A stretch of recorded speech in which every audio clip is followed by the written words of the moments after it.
Assalamualaikum warahmatullahi wabarakatuh dan salam sejahtera. Hari ini saya ingin memberi ulasan serba sedikit tentang tajuk daging korban untuk bukan Muslim. Tajuk ini diambil daripada buku Wacana Pemikiran Islam. Sebelum itu, saya ingin memperkenalkan diri saya. Nama saya Siti Raudah binti Uzali.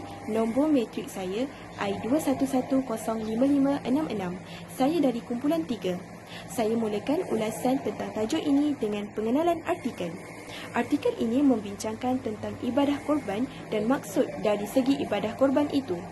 Ibadah korban adalah ibadah yang sangat dianjurkan kepada umat Islam untuk dilaksanakan bagi mereka yang berkemampuan. Korban atau dalam bahasa Arab disebut sebagai udhiyah adalah nama bagi sembelihan haiwan ternakan seperti unta, lembu dan kambing pada hari Tashri' iaitu 11 hingga 13 Zulhijjah. Selain itu, artikel ini juga menyatakan ibadah korban adalah sunnah seperti yang telah diberitahu oleh baginda SAW. Syekh As-Said Sabiq mengatakan pelaksanaan ibadah korban ini bertujuan untuk memperingati peristiwa ketabahan dan ketaatan Nabi Ibrahim dan anaknya Nabi Ismail sewaktu diperintahkan agar Nabi Ismail disembelih. Ekoran kepatuhan kedua-dua Nabi ini, Allah menebus dengan menggantikan Ismail daripada disembelih dengan seekor haiwan sembelihan. Di samping itu, ibadah korban ini sangat disukai oleh Allah pada hari Aidul Adha seperti yang diriwayatkan oleh Aisyah radhiyallahu anha. Seterusnya, isu yang diutarakan oleh penulis dalam artikel ini adalah adakah daging korban boleh diberikan kepada bukan Muslim atau jika daging itu dimasak dan dijamu kepada tetamu yang dihadiri oleh bukan Muslim, bolehkah mereka menikmatinya?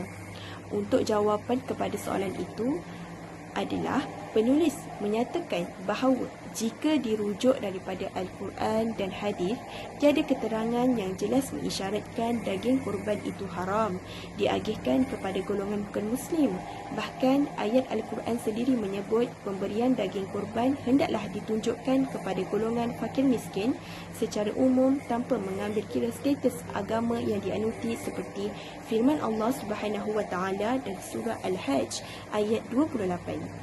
Oleh kerana tiada dalil khusus daripada Al-Quran serta hadis untuk menjelaskan hukum itu, para ulama mengemukakan ijtihad mereka dalam menentukan keharusan hukum pemberian daging kurban kepada golongan bukan Muslim.